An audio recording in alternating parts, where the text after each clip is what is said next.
Hi everyone, welcome to botany insider. Because अब NTA का जो हमारा CSIR नेट है उसके लिए कुछ ही दिन बाकी हैं। 1 मार्च को एग्जामिनेशन है। बहुत सारे स्टूडेंट्स को प्रॉब्लम आती है कि मैम हम CBT मोड को ईजीली अटेम्प्ट नहीं कर पाते, हमें कन्फ्यूजन होता है कि हमें किस तरीके से पूरा पेपर अटेम्प्ट करना है। सो ये वाला वीडियो उन सब स्टूडेंट्स के लिए जो भी इस पर्टिकुलर फील्ड में प्रॉब्लम होती है, जिनको भी कि हमें पेपर कैसे अटेम्प्ट करना है, कैसे उस पूरे इंटरफेस को अटेम्प्ट करना है। सो हम एक पूरा डेमो के साथ इस चीज़ को समझेंगे। अगर आप बॉटनी इनसाइडर पर नए हैं सो मेक श्योर कि आप चैनल को सब्सक्राइब करें और साथ ही साथ हमारे जितने भी कोर्सेज रनिंग हैं उन्हें हमारी ऐप के ऊपर चेकआउट करें। लेट्स टॉक अबाउट कि किस तरीके से how do we have to give the demo और how do we have to like at least use the entire CBT interface. अगर हमें NTA की डायरेक्ट साइट के ऊपर कोई पेपर मिलेगा so that is the best.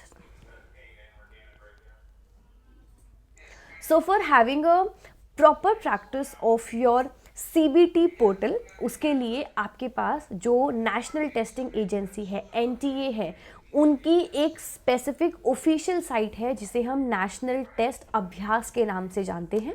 आपको गूगल पर जाना है और आपको वहाँ पर टाइप करना है NTA अभ्यास। जब हम NTA अभ्यास को टाइप करेंगे आपके सामने ये वाला साइट ओपन होगा। हमें फर्स्ट लिंक पर क्लिक करना है। You will be directed to a site which is जो इस तरीके से आपको दिखाई देगी, राइट। इस पूरी साइट के ऊपर आपको कौन से एक्टिव एग्ज़ाम है, ई सर्टिफिकेट वगैरह दिखिएगा। राइट नाउ हमारा मेन टारगेट है मॉक टेस्ट अटेम्प्ट करना। सो जब हम एक मॉक टेस्ट पे क्लिक करेंगे सो आपके सामने ये पोर्टल ओपन होगा। अब यहाँ से जो भी हम सारे स्टेप्स देखेंगे, इसी तरीके से आपको मेन साइट जब हम मेन एग्जामिनेशन देने जाएंगे 1 मार्च को, ये सब कुछ दिखाई देगा। सो यहाँ पर मान लीजिए आपको CSIR नेट लाइफ साइंस का एग्जामिनेशन देना है।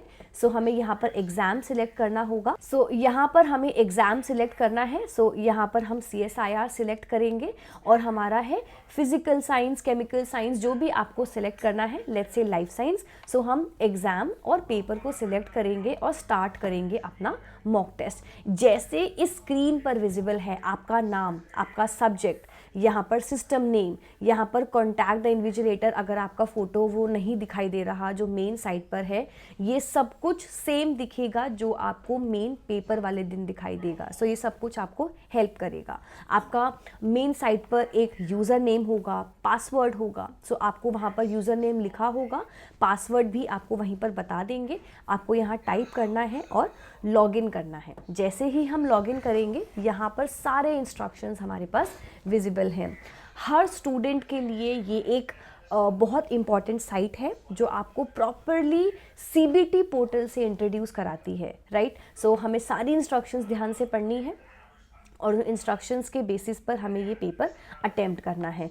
इंस्ट्रक्शंस पढ़ने के बाद आपको I have read all the instructions and understood it, इसको हमें टर्म्स एंड कंडीशंस को फुलफिल करना है और प्रोसीड करना है। जब आप प्रोसीड करेंगे तो आपके सामने इस तरीके का इंटरफेस ओपन होगा। आई होप आपको ये प्रॉपरली विजिबल है। आपको लेफ्ट हैंड साइड के ऊपर क्वेश्चन दिखेगा। सबसे टॉप कॉर्नर पर कैंडिडेट आपका नाम, एग्ज़ाम का नाम, किस सब्जेक्ट में आप पेपर दे रहे हैं और कितना टाइम रिमेनिंग है। नॉर्मली हमें 3 घंटे मिलते हैं, यहाँ पर इन्होंने मॉक टेस्ट में हमें सिर्फ 2 घंटे का टाइम दिया है। सो हमें कंफ्यूज नहीं होना, सिर्फ CBT पोर्टल के लिए ये इन्होंने प्रैक्टिस डाला हुआ है। सो 3 आवर्स का पेपर होता है, कंफ्यूज नहीं होना। सो ये क्वेश्चन है आपके सामने, ऐसे ही मेन एग्जाम में क्वेश्चन आएंगे और 4 ऑप्शन होंगे। अब हमारे पास 4 ऑप्शन होते हैं। या तो हम इसको मान के क्वेश्चन हम रीड करेंगे और हम इसका आंसर मार्क करेंगे। मार्क करने के बाद अगर हम श्योर हैं तो हम सेव एंड नेक्स्ट पे क्लिक करेंगे। अगर हमें इस ऑप्शन को एलिमिनेट करना है, हमें बाय चांस बताना है कि हमें ये गलत लग रहा है, सो हम इसको क्लियर कर देंगे तो हमारा सिलेक्टेड ऑप्शन हट जाएगा। नेक्स्ट हमें मार्क किया लेकिन आई एम नॉट 100% श्योर, मुझे कंफर्म नहीं है कि ये क्वेश्चन ठीक है या नहीं और मुझे दोबारा रिविजिट करना है। सो मैं इसको mark and save for review पर क्लिक करूंगी। लास्ट है mark for review and next और फोर्थ ऑप्शन। इन चारों में से जो भी आपकी रिक्वायरमेंट है आप उसके अकॉर्डिंग इसको मार्क करेंगे और हम नेक्स्ट पे, let's say save and mark for the next one. अब जैसे ही आपने ये किया तो अगर आप यहाँ पर देखेंगे, if you can see over here, first question हमारा पर्पल से मार्क्ड है, मतलब हमने आंसर भी दिया है और रिव्यू के लिए मार्क किया है। रिमेंबर, अगर मेन एग्ज़ाम के अंदर आपको ऐसा आपने किया है कि आपने क्वेश्चन में आप श्योर नहीं थे, आपने उसको सेव एंड मार्क किया है रिव्यू के लिए, तो आपका वो क्वेश्चन कंसीडर किया जाएगा इवैल्यूएशन में। बहुत सारे स्टूडेंट्स क्या करते हैं कि मैम हमने क्वेश्चन मार्क किए थे बट वो रिव्यू में थे, तो उसके मार्क्स मिलेंगे या नहीं। अगर आपने मार्क करके रिव्यू पे डाला है, mark and review for like save and mark for review, तो वो कंसिडर किया जाएगा। लेकिन अगर आपने सिर्फ लेट्स से क्वेश्चन नंबर 2 मैंने मार्क फॉर रिव्यू किया है, सो ये सिर्फ और सिर्फ रिव्यू के लिए मार्क्ड है, इसमें आपने आंसर्स मार्क नहीं करे। जो थर्ड क्वेश्चन है, इस क्वेश्चन का लेट्स से आंसर है ऑप्शन बी, ठीक है, हमने इसको आंसर 2 मार्क किया विदाउट डूइंग एनीथिंग, हमने ना उसको रिव्यू के लिए मार्क किया, ना सेव किया, हमने ना रिव्यू किया, हम सिर्फ सेव एंड नेक्स्ट पे क्लिक करते हैं, तो आपके सामने ग्रीन कलर का दिखाई देगा, मतलब ये आंसर्ड है। इसमें ना रिव्यू है, ना हमने इसको मार्क और सेव किया है, ये प्रॉपर ग्रीन है। ये पांचों ऑप्शन जो आपको दिख रहे हैं, ये हमारे 5 डिपिक्शंस हैं। अगर कोई भी कलर से नहीं, मतलब ग्रे विजिबल है, मतलब हमने क्वेश्चन देखा भी नहीं है। अगर देखकर मैं नेक्स्ट पर जाती हूँ, अगर मैंने क्वेश्चन देखा और मैं नेक्स्ट पर गई बट मैंने उसको विजिट मतलब मार्क नहीं किया, सो मैं इसको सीधा नेक्स्ट पर जा सकती हूँ। So I can go on the next question. Okay, अगर मैं नेक्स्ट क्वेश्चन पर जाऊंगी तो नॉट आंसर्ड वाला वो क्लिक हो जाएगा कि मैंने वहाँ पर मैं गई, मैंने रीड किया बट मैंने उसे आंसर मार्क नहीं किया, तो वो एक रेड सिंबल से डिपिक्ट होगा। सेम सिंबल्स आपको मेन एग्जाम में दिखेंगे। इसी तरीके से आपको पूरा पेपर सॉल्व करना है, और जब आपका पेपर कंप्लीट हो जाए आपको सिर्फ सबमिट पर क्लिक करना है। जब आप सबमिट पर क्लिक करेंगे तो जो ग्रीन ऑप्शंस हैं आंसर्ड वाले और answered and mark for review, मतलब green plus purple and green मतलब सर्कल वाले, ये सब इवैल्यूएशन के लिए मार्क किए जाएंगे, यूज़ किए जाएंगे, राइट। सो पूरा पेपर सॉल्व करने के बाद ये आपके सामने एक पूरा डेमो है किस तरीके से हमें पेपर मेन एग्ज़ाम में अटेम्प्ट करना है। आपको कोई भी डाउट आता है आप कमेंट सेक्शन में पूछ सकते हैं, फ्री ऑफ कॉस्ट सबके लिए ये अवेलेबल है। कुछ नहीं करना, हमें गूगल पर जाकर NTA अभ्यास लिखना है, उसके बाद मॉक टेस्ट पर जाना है और ये पेपर आपके सामने ओपन हो जाएगा। जब हम इसे सबमिट करेंगे, तो जब हमारा पूरा पेपर प्रैक्टिसिंग होके होगा, हम इसे सबमिट करेंगे तो आपके सामने पूरी समरी आ जाएगी। जैसे अभी हमने सिर्फ 4 क्वेश्चन देखे हैं, सो हमने 141 क्वेश्चंस विजिट नहीं करे, एक क्वेश्चन को मार्क एंड रिवैल्यूएट पे डाला है, एक रिव्यू के लिए था, एक नॉट आंसर्ड और एक आंसर्ड। ऐसे ही आपको जब आप मेन एग्जाम देंगे तो आपके सामने सब कुछ लिखा आएगा कि आपने 47 क्वेश्चन फॉर एग्जांपल मार्क किए हैं, कितने रिव्यू में हैं, कितने इवैल्यूएशन में यूज़ होंगे, वो सब कुछ आपके सामने आएगा। जब फाइनल मार्किंग करेंगे ऐसे शो होगा, are you sure you want to submit for final marking. अगर आप श्योर हैं तो आप येस करेंगे, अगर आप श्योर नहीं है तो आप नो करेंगे। कंडीशन टाइम लिमिट वहाँ पर हमें देखना होगा, राइट। और जैसे ही सबमिशन हो जाएगा उसके बाद आपके पास दोबारा से उसको चेक करने का ऑप्शन नहीं होगा। सो मेक श्योर कि आप टाइमली ढंग से सब कुछ पहले ही एनालाइज कर ले मार्क करने से पहले। और याद रखिए कि क्वेश्चन मार्क और अगर आपने आंसर किया हुआ है एंड मार्क्ड फॉर रिव्यू डाला है, वो इवैल्यूएशन के लिए कंसिडर किया जाएगा। Very very important. सो अगर ये होगा तो यस, अब हम अपना रिजल्ट देख सकते हैं, बिकॉज ये मॉक टेस्ट है तो आप अपना रिजल्ट देख सकते हैं। सो आपने 145 क्वेश्चंस थे, उसके अंदर 2 क्वेश्चन करेक्ट, 2 ही अटेम्प्ट किए थे और स्कोर आपका 6 रहेगा, right. So you have to get the same thing. Main exam में ऑब्वियसली सामने स्कोर नहीं आएगा आपका, ये मॉक टेस्ट था इसीलिए NTA ने ऐसे डाला है। आप इवैल्यूएट कर सकते हैं जो आपकी हेल्प करेगा, राइट। सो आई होप आपको ये समझ में आया है। आपको याद रखना है कि आपका नाम, आपका सीट नंबर, आपका एग्ज़ाम जो आप देने वाले हैं वो सब आप ध्यान से चेक करें। In addition to that also remember कि हमें टाइम बहुत अच्छे से यूज़ करना है मेन एग्ज़ाम में। 180 मिनट्स होते हैं, so make sure part C से हम शुरू करें, उसके बाद पार्ट बी और फिर पार्ट ए। पार्ट सी में 70 से 75 मिनट्स लगाएं, पार्ट बी में 30 से 35 मिनट्स एट मैक्स और पार्ट ए में 25 से 30 मिनट्स। जो रिमेनिंग टाइम हो उसको रिवीजन और क्रॉस वेरिफिकेशन के लिए चेक करें, राइट। इन एडिशन जब भी क्वेश्चन को सबमिट या सेव कर रहे हैं, सो 2 बार क्रॉस चेक करना है कि क्या जो हमारे माइंड में क्वेश्चन था और जो आंसर हमने सोचा था क्या हमने वही मार्क किया है। बिकॉज एक बार सबमिशन होने के बाद आप उसको रीचेक नहीं कर पाएंगे। सो 180 मिनट्स को बेस्ट तरीके से यूज़ करने का तरीका ये है।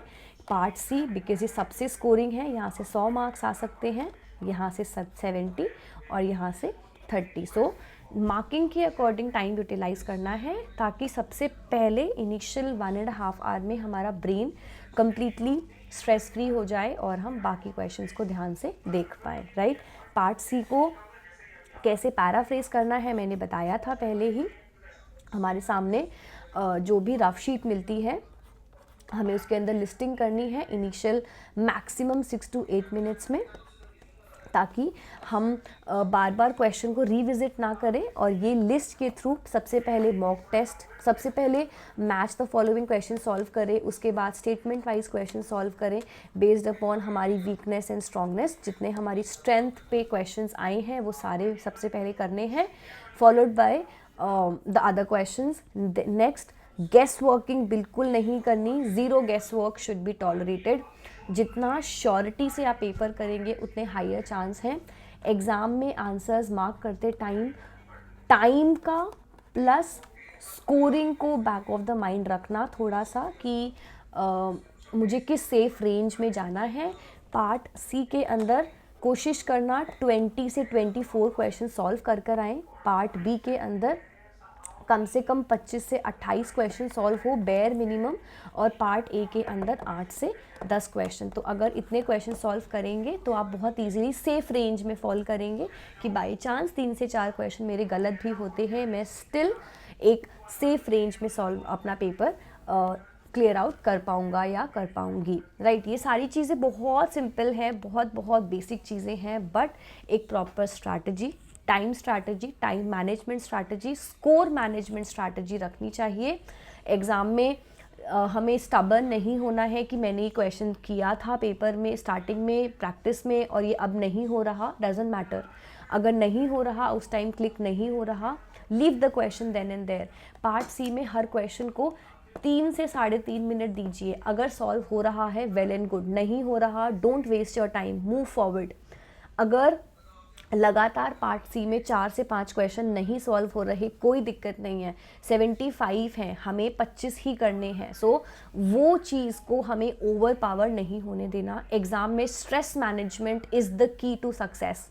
जितना अच्छे से हम स्ट्रेस मैनेज करेंगे उतना अच्छा रिजल्ट आएगा। सो 4, 5, 6 क्वेश्चन अगर लगातार नहीं होते पार्ट सी में, कोई दिक्कत नहीं है, उस टाइम के ऊपर ब्रेक पॉइंट पे नहीं आना, हमें 7th क्वेश्चन पे जंप करना है, वो पक्का सॉल्व होगा। बिकॉज एग्जामिनर आपका पेशेंस, आपका स्ट्रेस मैनेजमेंट, आपका प्रॉब्लम सॉल्विंग एटीट्यूड, सब कुछ उस एग्ज़ाम में क्रॉस वेरीफाई कर रहे हैं कि are you eligible, are you a specific candidate जो PhD के प्रेशर को हैंडल कर सकता है या नहीं। सो हमारे 180 मिनट्स में सारे तरीके के टेस्ट होते हैं, not just your knowledge test. Knowledge वो चेक कर चुके हैं, वो नॉलेज उस पर्टिकुलर टाइम में चेक कर लेंगे, लेकिन main stress management, exam pressure and performance under pressure, ये सारी चीज़ें ही चेक होती हैं। अगर हम इन सब चीज़ों को मैनेज कर पाते हैं, so you will be nothing less than a JRF और LS, whatever you are targeting.